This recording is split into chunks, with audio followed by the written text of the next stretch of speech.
నమస్తే వారియర్స్, అందరికీ శుభోదయం. ఇది బ్రహ్మముహూర్తం. ఈ ముహూర్తంలో మనం టెట్ కోసం చదవడం చాలా ముఖ్యమని నేను ప్రీవియస్ వీడియోలో కూడా మీకు చెప్పాను.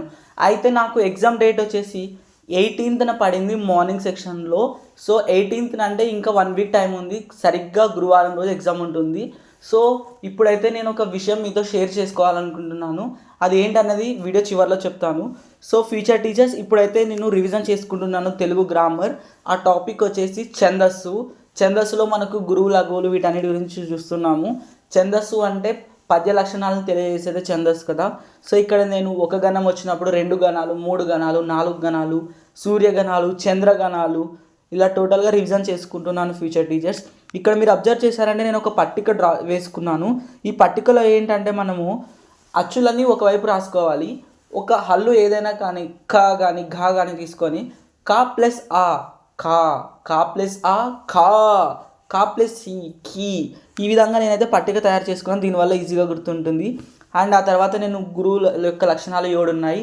ఆ 7 లక్షణాలు రివిజన్ చేసుకుంటున్నాను. ఆ తర్వాత మనం ఉత్పలమాల, చంపకమాల, శార్దూలము, మత్తేబము, వీటికి సంబంధించి యతిస్థానము, మైత్రి, ఇవన్నీ చూసుకుంటున్నాను. టోటల్ అక్షరాలు ఎన్ని ఉంటాయి వీటన్నిటికి సంబంధించి ఫ్యూచర్ టీచర్స్. అండ్ అలాగే మనము ఇలా రివిజన్ చేసుకోవడం వల్ల ఎర్లీ మార్నింగ్లో చాలా వరకు గుర్తుంటుంది ఫ్యూచర్ టీచర్స్. అందుకని నేను ఎర్లీ మార్నింగ్ రివిజన్కి ఎక్కువ ప్రయారిటీ ఇస్తున్నాను. సో ఈ విధంగా రివిజన్ చేసుకోవడం వల్ల మనకు బాగా గుర్తుంటుంది. సో ఎర్లీ మార్నింగ్ మీరు నాలాగే టెట్ కోసం ప్రిపేర్ అవుతున్న ప్రతి టెట్ ఆస్పిరెంట్ ఛానల్ని సబ్స్క్రైబ్ చేయండి. అండ్ అలాగే మీరు ఎర్లీ మార్నింగ్ ఎన్ని గంటలకు ప్రిపరేషన్ స్టార్ట్ చేస్తారో కూడా కింద కామెంట్ చేయండి ఫ్యూచర్ టీచర్స్. సో ఇప్పుడైతే నేను తెలుగు టాపిక్ కంప్లీట్ చేసుకున్నాను ఛందస్సు అనేది. అండ్ నెక్స్ట్ వచ్చేసి నేను psychology preparation, psychology short notes అనేది ఒకసారి రివిజన్ చేసుకుంటున్నాను. నాకు తెలుగు అనేది ఆల్మోస్ట్ కంప్లీట్ అయిపోయింది. కాకపోతే ఛందస్సు కాస్త డౌట్ ఉండి ఎర్లీ మార్నింగ్ చూసుకోవచ్చు అనుకున్నాను. ఇప్పుడైతే సైకాలజీ స్టార్ట్ చేశాను. ఇక్కడ సైకాలజీలో చూసినట్లయితే చాలా టాపిక్స్ ఉన్నాయి మనకు. సైకాలజీలో మీరు అబ్జర్వ్ చేశారంటే నేను లాస్ట్ ఇయర్ ప్రీవియస్ ఇయర్ పేపర్ని పరిశీలించినట్లయితే మనకు కాన్సెప్ట్ ఓరియంటెడ్గా క్వశ్చన్స్ అడుగుతున్నారు. మనం థియరీ ఓరియంటెడ్గా ఈ థియరీ డైరెక్ట్గా క్వశ్చన్ రాదు. థియరీకి రిలేటెడ్గా ఏదైనా ఒక కాన్సెప్ట్ ఇచ్చి ఆ కాన్సెప్ట్ మనం అర్థం చేసుకుంటే తప్ప ఆన్సర్ చేయలేం సైకాలజీ. కానీ సైకాలజీలో మాత్రం ఒక్కసారి కాన్సెప్ట్ అర్థం చేసుకున్నామంటే మాత్రం మంచి మార్క్స్ సాధించవచ్చు. సో మీకు సైకాలజీ ఈజీ అనుకుంటున్నారా లేదా డిఫికల్ట్ అనుకుంటున్నారా కింద కామెంట్ చేయండి ఫ్యూచర్ టీచర్స్.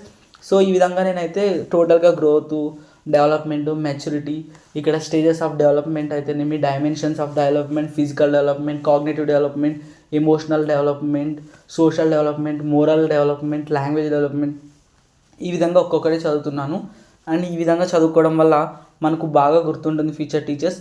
అయితే ఈ ఎర్లీ మార్నింగ్ వింటర్ సీజన్లో మాత్రం చదువుకోవడం చాలా వరకు కష్టం. ఎందుకంటే ఈ టైమింగ్స్లో చలి చంపేస్తుంది అన్నట్టు ఉంటుంది, చాలా చలిగా ఉంటుంది.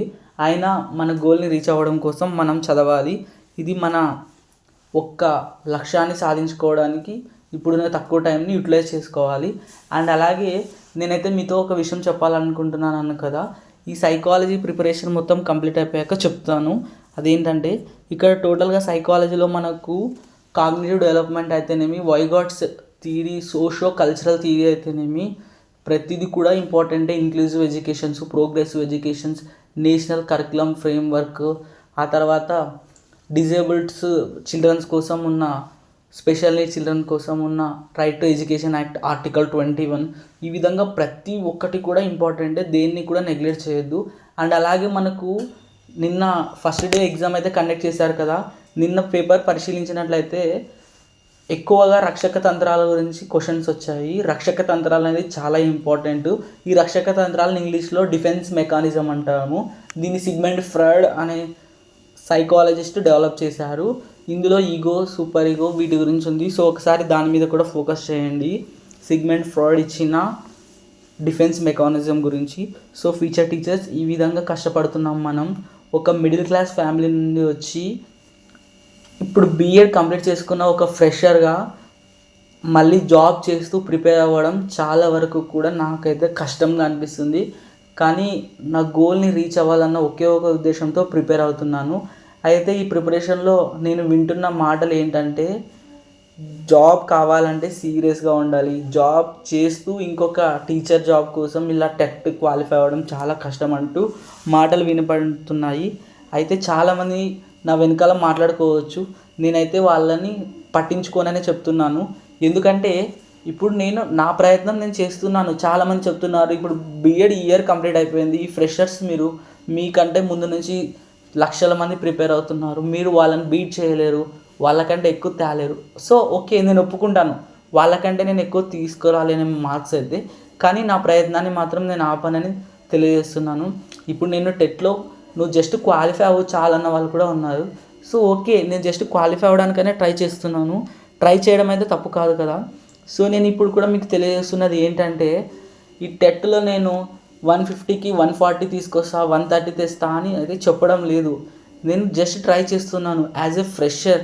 ఇప్పుడు ఎందుకంటే బీఎడ్ అనేది ఇప్పుడు రీసెంట్గా కంప్లీట్ చేసుకున్న తర్వాత ఈ తక్కువ టైంలో నాకు ఇంకా టెట్ ఎగ్జామ్ నోటిఫికేషన్ రావడం, తర్వాత మాకు ప్రాక్టికల్స్ కానీ సెమిస్టర్ ఎగ్జామ్స్ కానీ ఇవన్నీ ఉన్నాయి.